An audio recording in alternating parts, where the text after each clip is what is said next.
So we are from Group 2, and our material is teaching speaking through role playing. But first, let me introduce our members. The first is Arjuna Agil Amnur as the first speaker, and me, Hartika Permatasari, as the moderator and the last speaker, and Sulhija Baksha as the third speaker. Nurlela, she cannot attend the class today. And the last is Devina Fatullah as the second speaker. So, move to our material. The first speaker's time is yours. Okay, role play is a form of improvisational acting where participants take on the role of fictional character and act out scenarios and stories. And this can be done as a recreational activity, a therapeutic tool, or as a part of certain educational or training programs. And in role playing, participants often use a combination of dialogue, improvisation to simulate interaction between characters, and they may also use props, costume, and other visual aids to enhance the experience. And then role playing also can have a variety benefits, including improving communication skill, developing empathy and understanding for others, and fostering creativity and imagination. Okay, next speaker. Next is the purpose. There are four purposes. The first purpose is to teach students about the activity, which means they will learn about horizontal field and how to see on the other side, not just become egoist, only about themselves. And next is enhance their social sense, because they are often socialized with other their classmate or their groupmate. So maybe they become shy and become active. Third is they can develop their communication skill. So of course the main purpose of this method is how to enhance their communication skill. And the last is the student can directly involved in acting out something that will be discussed in the learning process. Okay, next speaker.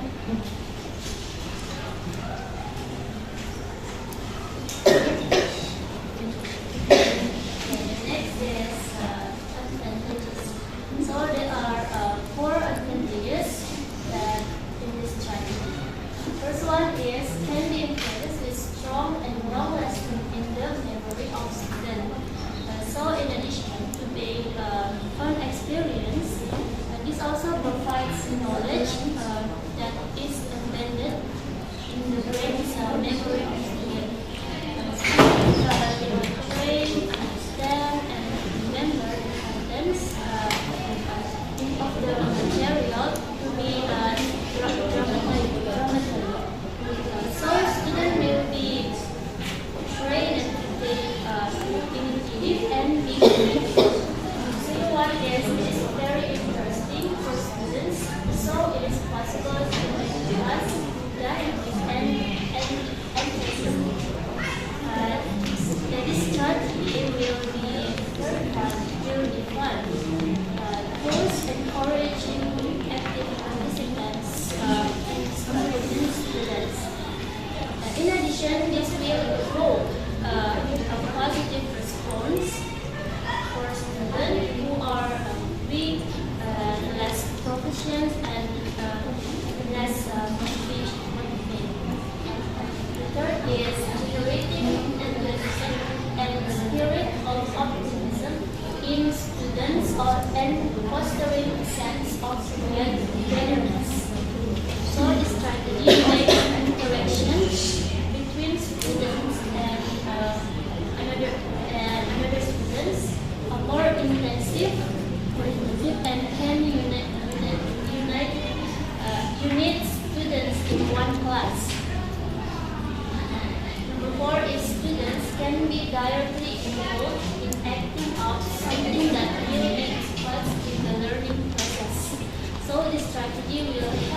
students to know the discussion of what they play in the learning process.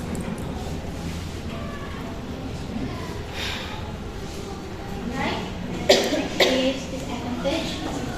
The first one is role play requires a relatively long or a longer time.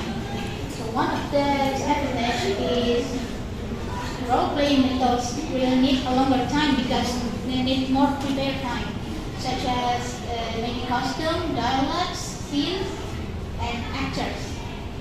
Two is required high creativity and creative power on the part of teachers and students, and not all teachers have this.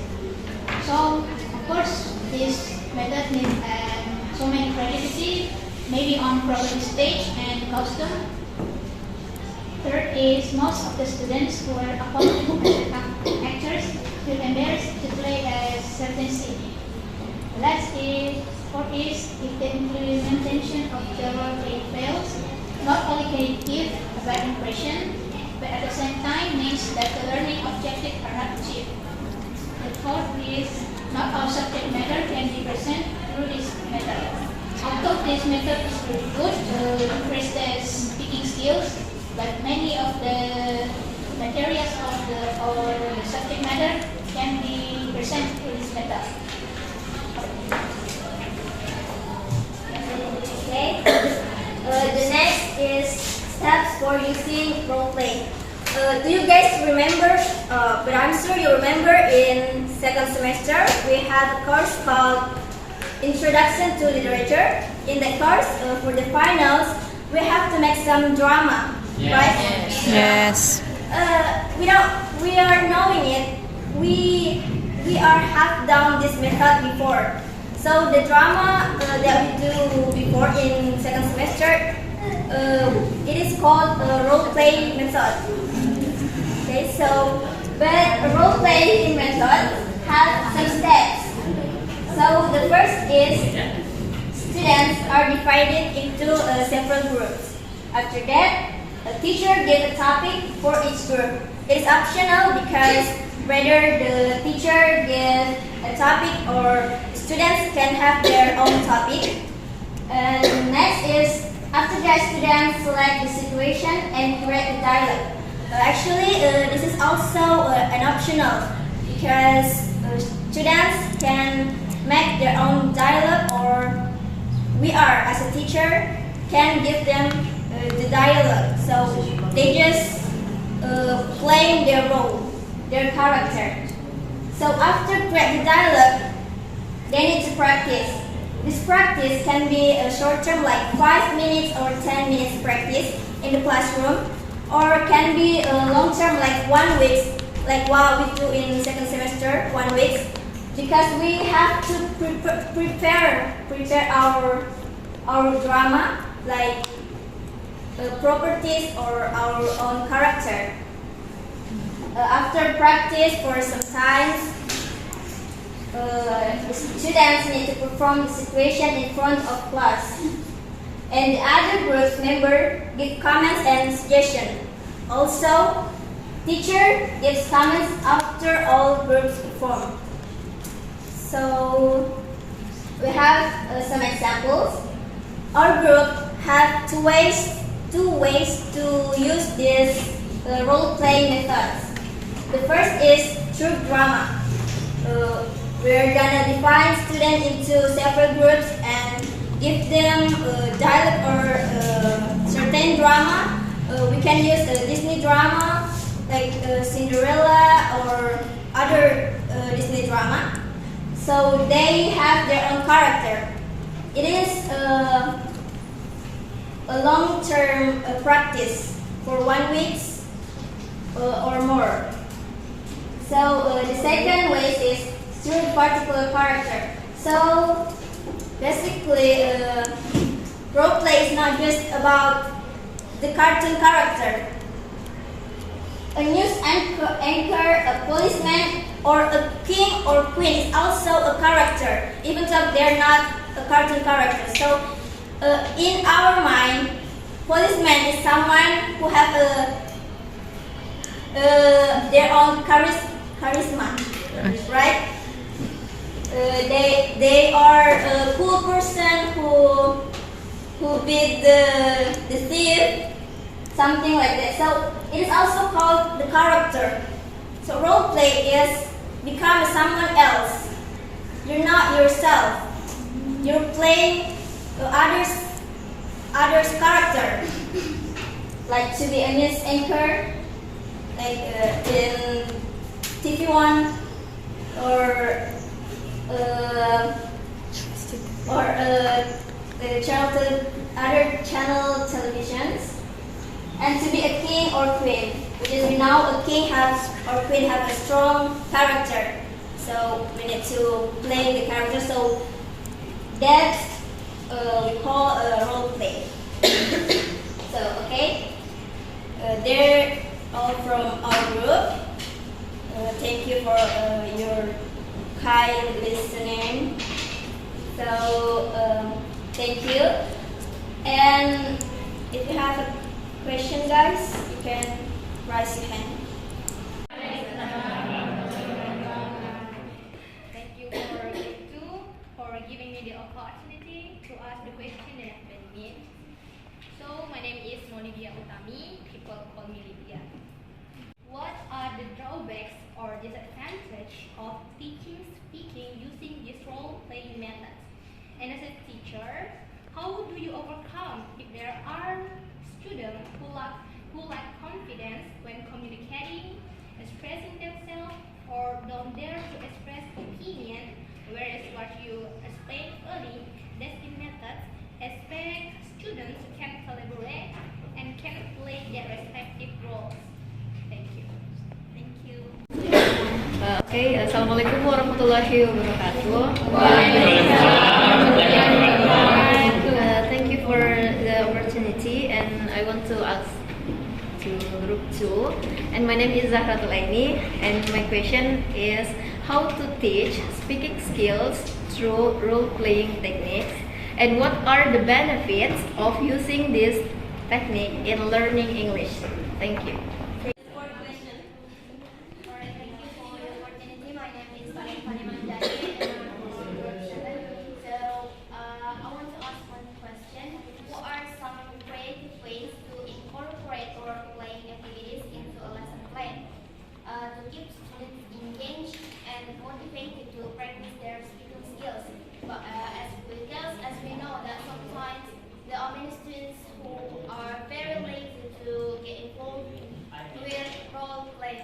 So that's my question. Thank you. Thank you for the opportunity. So, my name is Ruby. First of all, I want to appreciate your presentation, but I have a question that bothers me. So, I want to ask for you, what is the history of role playing so that it can be adopted as a method of teaching speaking? Assalamualaikum warahmatullahi wabarakatuh. Waalaikumsalam warahmatullahi wabarakatuh. So my name is Hartika Permatasari, and I'm gonna answer the question from Lydia. The question is, what are the disadvantages of teaching speaking using this role-play method, and how there are students who lack confidence when communicating. The disadvantages. Sorry. So the disadvantages here are explained here. So there are 5, and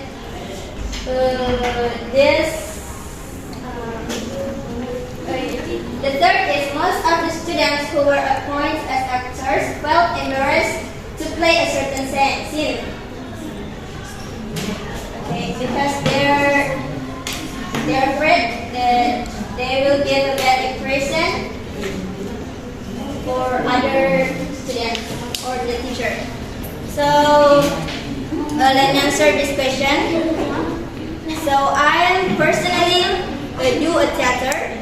I love doing a theater. I play many characters, So for me, of course, everyone is have their different ways to learning something. But for me, myself, I feel that from theater or drama, I can build my self confidence, which is because before that I also feel embarrassed and feel a lack of confidence because why we need to play a character, like it's embarrassed to watch with others, with our friends, how if they will laugh at our playing. But from that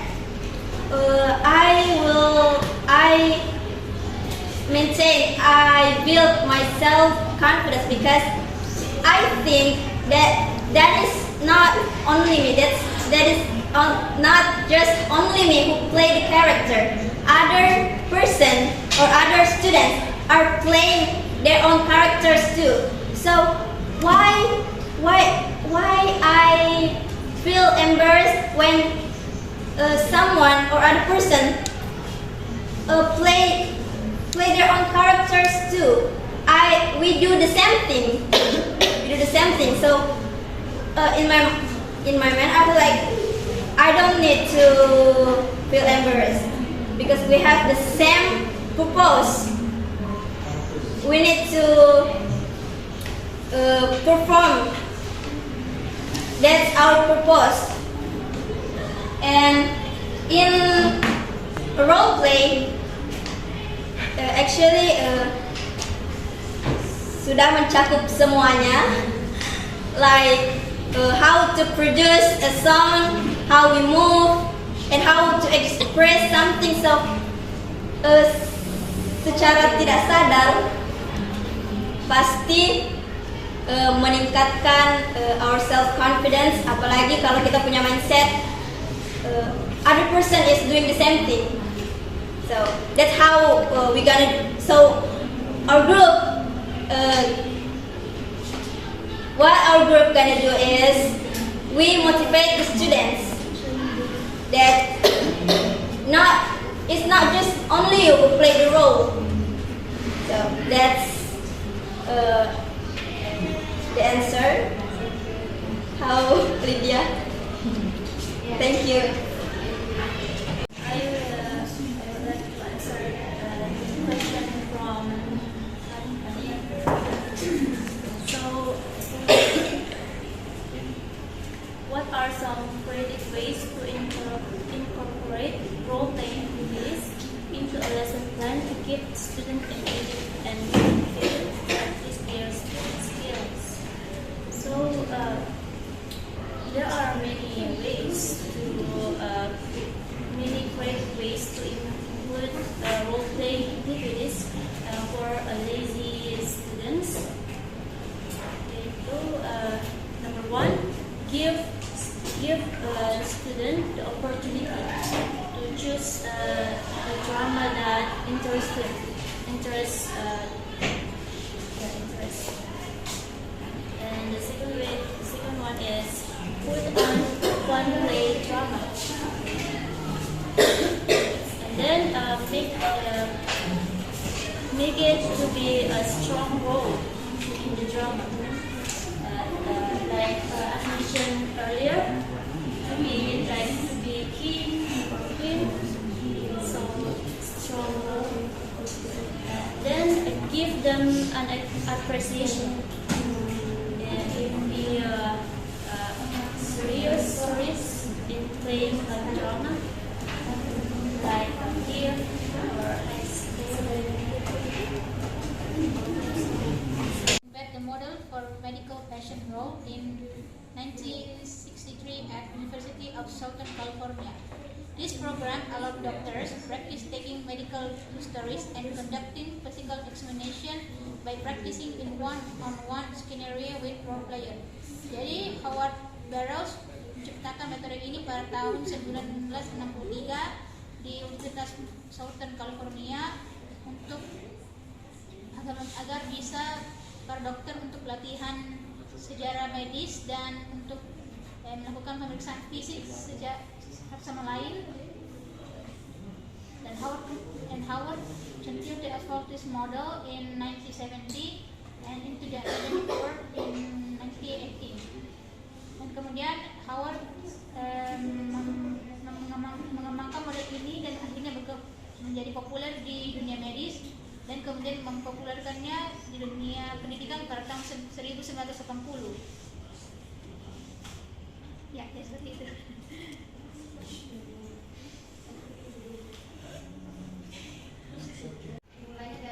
Mulainya itu dari medis. Terus pertanyaan saya, bagaimana role playing ini bisa berkembang ke dunia pendidikan? The question from Zahratul Aini, that is, how to teach speaking English? How to teach speaking skill with role-playing techniques? What are the benefits and use of this technique in learning English?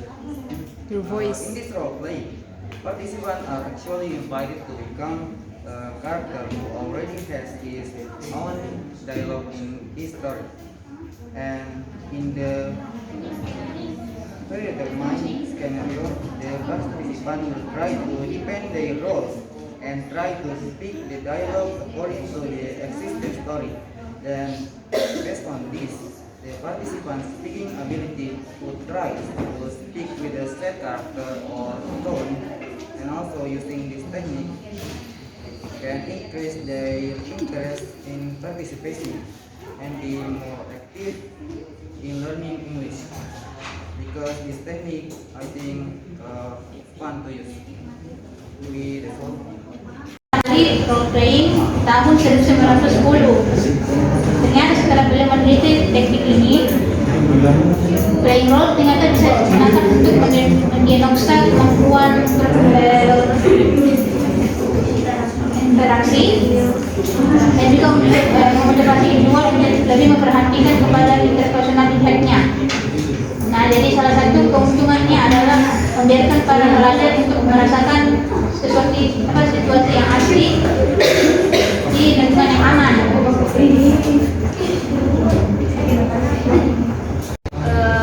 If there is a mistake, we apologize. Thank you and assalamualaikum warahmatullahi wabarakatuh.